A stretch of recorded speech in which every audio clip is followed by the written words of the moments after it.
Kalau di Malaysia tuh jaminan hari tuanya tuh dicarikan berapa tahun ya? Kalau Malaysia dengan Singapura, di orang cakap pencen, duit pencen. Tapi kau bilang orang-orang di Singapura nih yang udah pensiun dia boleh kerja lagi kan, Ceh? Iya, orang Malaysia, Singapura, Korea, Jepang, itu walaupun udah tua-tua, masih boleh kerja. Nak kerja apa kalau udah tua-tua gitu, Ceh? Tapi kalau di Indonesia nih, Ceh, umur 24 tahun macam aku nih ya, udah tua, Ceh. Udah tak bisa tuh, udah susah tuh cari kerja kemana-mana. Tak ada pabrik-pabrik perusahaan yang mau terima aku kerja lagi. Nah, makanya kau kerja lah kat Singapura, tinggalnya dekat Johor Malaysia, biaya hidup lebih murah. Singapura Malaysia ini sekarang nak dibangun kawasan ekonomi khusus, tapi Batam Bintan tidak diajak, apalagi Tanjung Pinang.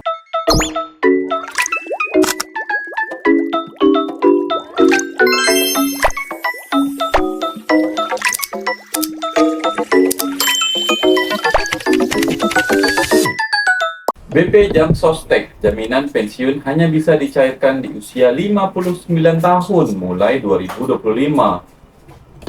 Manfaat jaminan pensiun dari BPJS Ketenagakerjaan BP Jam Sostek hanya dapat dicairkan saat peserta mencapai 59 tahun, meskipun mereka pensiun lebih awal. Kalau di Malaysia tuh jaminan hari tuanya tuh dicarikan berapa tahun ya? Kau tanya sama warga Malaysia. Kau tanya lah, segan aku. Habok korang warga Malaysia, jaminan hari tua korang maksimal tuh dicairkan pas umur berapa tahun? Silakan komen kat bawah. Ketentuan ini mengikuti peraturan pemerintah nomor 45 tahun 2015 yang secara bertahap menaikkan usia pensiun dari 56 tahun hingga maksimal 65 tahun, menyesuaikan dengan harapan hidup dan bonus demografi. Manfaat jaminan pensiun ditujukan untuk menjaga kesejahteraan peserta di usia tua. Peserta yang masih bekerja setelah usia pensiun dapat memilih untuk mencairkan dana pensiun saat itu atau hingga 3 tahun setelah berhenti bekerja. Jaminan pensiun mencakup berbagai manfaat seperti pensiun hari tua, cacat, janda atau duda, anak atau orang tua dengan nominal minimal Rp300.000 hingga 3,6 juta per bulan disesuaikan dengan inflasi. Hingga November 2024, BP Jam Sostek telah membayar 206.000 klaim jaminan pensiun senilai 1,5 triliun rupiah. Kalau di Malaysia nih bilang pensiun apa, Ceh? Kalau Malaysia dengan Singapura, di orang cakap pencen, duit pencen. Tapi kau bilang orang-orang di Singapura nih yang udah pensiun dia boleh kerja lagi kan, Ceh? Iya, orang Malaysia, Singapura, Korea, Jepang, itu walaupun udah tua-tua, masih boleh kerja. Nak kerja apa kalau udah tua-tua gitu, Ceh? Banyak put. Paling simpelnya kau bisa tengok dekat Gelang Serai Singapura tuh biasanya. Kayak macam petugas kebersihannya itu biasanya orang-orang tua. Macam ngambil-ngambil piring kotor. Dah tuh jaga-jaga kedai runcen. Itu biasanya orang tua. Kalau kerja-kerja macam keamanan yang security gitu ada? Ada kerja-kerja security tuh ada juga keamanan kan. Tapi kau harus ikut pelatihan dulu. Walaupun udah tua pun boleh ya jadi security ya? Ya kalau fisik kau sanggup, kau mampu kerja ya apa salahnya. Tapi kalau di Indonesia nih, Ceh, umur 24 tahun macam aku nih ya, udah tua, Ceh. Udah tak bisa tuh, udah susah tuh cari kerja kemana-mana. Tak ada pabrik-pabrik perusahaan yang mau terima aku kerja lagi. Makanya kau kerja lah kat Singapura, tinggalnya dekat Johor Malaysia, biaya hidup lebih murah. Singapura Malaysia ini sekarang nak dibangun kawasan ekonomi khusus, tapi Batam Bintan tidak diajak, apalagi Tanjung Pinang. Aku tuh berharap, Ceh, jadi cepat-cepat nih terowongan Batam ke Singapura. Jembatan Batam Bintan aja belum dibuat-buat, apalagi nak terowongan ke Batam dari Singapura. Nah, habis itu apa kata netizen Fufafa di dunia nyata nih? Lu mau putar buat apaan? Itu duit dan hak rakyat, kata Salka. Dibalas sama Taufik, yang pegang PT Jam Sostek. Dibahas lagi sama Ardan, uang JHT dipegang perusahaan tempat kerja. Emang ada buktinya? Terus dibahas sama Mas Amas. Baca yang jeli bang, jaminan pensiun BPJS, bukan uang pensiun dari PT. Sekarang nih uang jaminan pensiun ini kalau tidak dikelola negara, dia kan ngendap aja tuh di bank tuh. Bagus dikelola, dimanfaatkan untuk masyarakat Indonesia. Kau bercakap dah macam anggota DPR. Aku nih, Ceh, bukan orang pemerintahan, tapi kalau yang kayak gini-gini nih, udah di luar kepala aku dah. Papaku kena potong puluhan juta, hehehe. Padahal dana pensiun. Ternyata kalau dihitung-hitung per tahun bisa kena potong sampai 1 juta. Bayangin aja kalau puluhan tahun kayak papaku. Sebagai anak jujur, saya turun gak ikhlas dunia akhirat. Dibalas sama Haisim. Serius kak? Saldonya besar mungkin. Kalau iya berarti itu pajak. Setahu saya nggak ada potongan admin, adanya pajak. Itu pun kalau di atas 50 juta.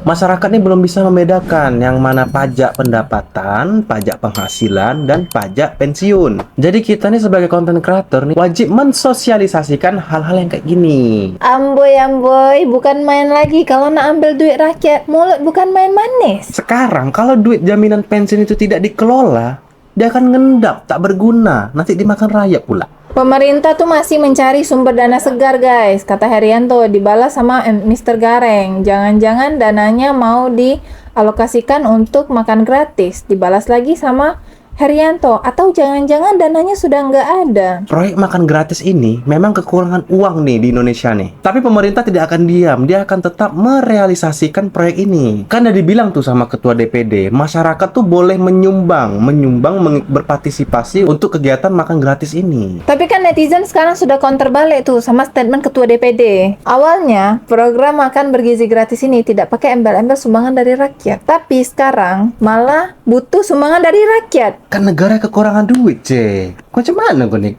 Tak mau bantu negara. Duit kita yang bayar. Kok dia yang banyak ngatur? Kata Wenila dijawab sama Linda Martopo. Di Malaysia umur 50 tahun tahap pertama. Tahap kedua umur 55 tahun. Dibalas sama Andre. Karena engkau masih tinggal di Indonesia, Mbak. Coba engkau tinggal di Los Angeles, udah kebakar kau. Sekarang apapun yang dilakukan pemerintah, rakyat Indonesia wajib mengikuti. Walaupun faktanya Indonesia ini banyak impor durian dari Malaysia dan Vietnam. Enak jadi anggota DPR, kerja cuma 5 tahun, setelah selesai tugas pensiunan langsung cair seumur hidup. Nikmat mana lagi yang kau dustakan, kata Birul San. Dibalas sama Tunggal, setuju bang, ayo majulah jadi anggota DPR bang, kalau mau enak. Dibalas sama Debs, mau siapapun pemimpinnya tidak akan merubah ini karena yang menikmati orang-orang partainya. Masyarakat Indonesia ini tak tahu kan berapa modal nak jadi anggota DPR. Kau tak tahu kan berapa? Tak tahu lah aku berapa modalnya, pasti banyak. Itu kau tak tahu sebab kau bukan elit global. Emang kau elit global? Aku nih follower elit global. Orang tuanya meninggal usia 35 tahun, ahli warisnya nunggu 24 tahun baru bisa dicairin, kata Ramli. Dibalas sama Steiner. Iya kalau data-data dan berkas-berkasnya masih ada. Dibalas sama Rio Saputra, masih mending. Iya kalau diganti. Yang udah nggak diganti gimana? Dibalas sama si Fair. Ahli warisnya tutup usia 10 tahun kemudian diturunin ke ahli waris 2, tapi peraturan diubah jadi usia 70 tahun. 14 tahun kemudian ahli waris 2 meninggal, diturunkan ke ahli waris ketiga dengan berkas yang udah nggak lengkap dan akan ditolak sama mereka. Kalau ini kasusnya itu udah berganda-ganda gitu ya, double-double gitu. Pemerintah tuh nggak suka yang ribet-ribet, dia maunya simple-simple. Misalnya, pajak naik 12%. Kalau udah nggak kerja dikasih lah, kocak bener, kata Kesoke. Dibalas sama Goju Putra, kan emang dari dulu Indonesia lawak bang. Negara Indonesia nih, negara dagelan. Kalau orang Malaysia bilang, lawak giler. Jam sostek sama dengan uangnya kita pakai dulu buat foya-foya. Nanti kalau udah umur 59 kita alasan aja, kata Chandra Gulang. Walaupun peraturan di dunia ini terlihat berat. Mudah. Walaupun peraturan di dunia ini terlihat mudah, tenang aja, kita masih ada peraturan akhirat, undang-undang di akhirat. Santai aja. Lihat komen orang-orang sepertinya banyak yang masih sulit membedakan JHT dan JP. Mohon dikoreksi kalau salah ya. Kalau JHT bisa langsung dicairin saat pensiun. Dan JP mesti harus nunggu sampai di usia 59 tahun. Itu semacam pensiunan yang bisa diterima setiap bulannya. Jadi semacam pensiunan yang diterima seperti PNS yang dapat gaji setiap bulan, kata Musdalifah. Ini tuh teknisnya sebenarnya kayak nabung gitu. Pas kita kerja tuh gajinya dipotong. Nanti kita akan nikmati gaji tersebut ketika kita sudah tidak bekerja lagi. Iya, memang tak banyak ya kan. Adalah sikit-sikit untuk makan, adalah. Jangan mau didoktrin dengan negara hukum atau taat undang-undang, karena itu jelas-jelas order, pesanan semua. Ya memang kalian tuh harus nabung sendiri, investasi sendiri pas lagi bekerja gitu. Karena kalau nggak ada nabung investasi, wah habis gitu aja, loss. Nggak bisa berharap sama negara, apalagi negara Indonesia. Kan PPN naik, BPJS Kesehatan wajib, pajak motor absen, BPJS Ketenagakerjaan. Padahal kalau dia dipecat, lu kagak nyariin kerja, pas dapat kerja lu peras sampai usia 59, kata Sam Ularifin. Ini Indonesia, nggak ada ceritanya negara kasih kerjaan ke rakyat. Yang ada rakyatnya itu cari kerja sendiri. Tapi pas udah kerja, bagian-bagian. Apalagi kalau rakyatnya kerja di luar negeri. Wah, itu devisa negara. Tapi pemerintah nggak modalin untuk rakyat Indonesia yang kerja ke luar negeri. Ya, orang Indonesia ya pakai modal sendiri lah, Ceh. Nggak mungkin negara Indonesia nih mau modalin rakyatnya kerja di luar negeri. Sedangkan program makan gratis aja uangnya kurang, minta sumbangan tambahan dari rakyat.